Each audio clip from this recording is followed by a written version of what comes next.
Welcome back, legal hustlers, where we will explore the fascinating journey of India's freedom struggle and constitutional developments from 1885 to 1935.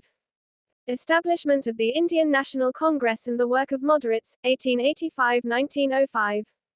The Indian National Congress, Inc., was founded in 1885 as a platform for Indians to voice the political demands. Moderates like Dadabhai Naoroji, Gopal Krishna Gokhale, and Surendranath Banerjee played a significant role in the early years of the Inc. The moderates focused on constitutional methods, representation, and petitioning for reforms from the British government. They demanded greater participation of Indians in the administration, education reforms, and civil rights. Indian Councils ACT of 1892. 1. The Indian Councils Act of 1892 expanded the legislative councils and increased the number of elected members. 2. However, the majority of the council members were still appointed by the British government, limiting the power of elected representatives. 3. It provided limited representation to the Indians, but fell short of the demands for self-government. Rise of extremists and partition of Bengal, 1905. Dissatisfied with the slow pace of reforms, a section of Congress leaders, Bal Gangadhar Tilak and Lala Lajpat Rai, emerged as extremists. The British government's decision to partition Bengal in 1905 was seen as a deliberate attempt to weaken nationalist sentiments. The partition of Bengal sparked widespread protests and boycotts, becoming a significant milestone in the freedom struggle. Indian Councils ACT of 1909. The Indian Councils Act of 1909, also known as the Morley-Minto reforms, increased the number of elected members in the legislative councils.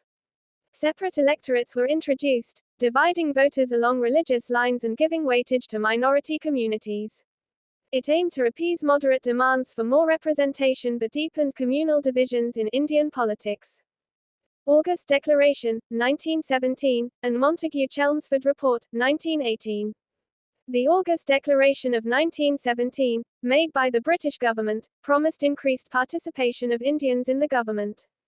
The MONTAGUE-CHELMSFORD Report of 1918 recommended significant constitutional reforms and outlined the path to responsible government.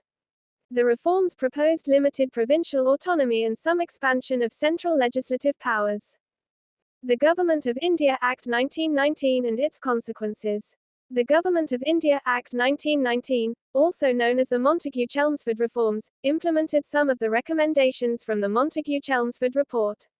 It introduced Jyachi, dividing the powers between elected Indian ministers and appointed British officials in the province.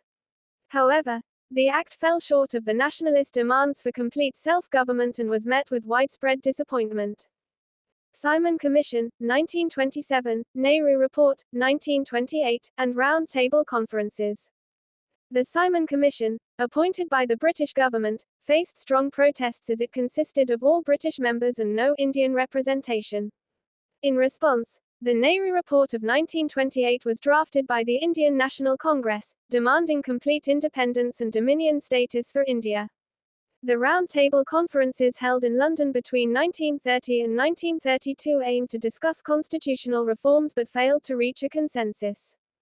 Civil Disobedience Movement. The Civil Disobedience Movement was launched by Mahatma Gandhi in March 1930 as a response to the British government's refusal to grant Indians full independence. The movement aimed to challenge colonial authority through acts of non-cooperation, civil disobedience, and mass protests. It witnessed widespread participation from Indians across the country, including the famous Salt March led by Gandhi. Government of India ACT, 1935. The Government of India Act, 1935, was a significant constitutional reform enacted by the British government. The Act introduced provincial autonomy, granting greater powers to elected Indian representatives in the provinces. It established a federal structure with separate provincial and central governments, although the central government retained significant control. The Act expanded the electorate and introduced limited self-rule, but power remained largely in the hands of the British. Thank you for watching. We're thrilled to have you here and hope that you find our content informative, engaging, and entertaining.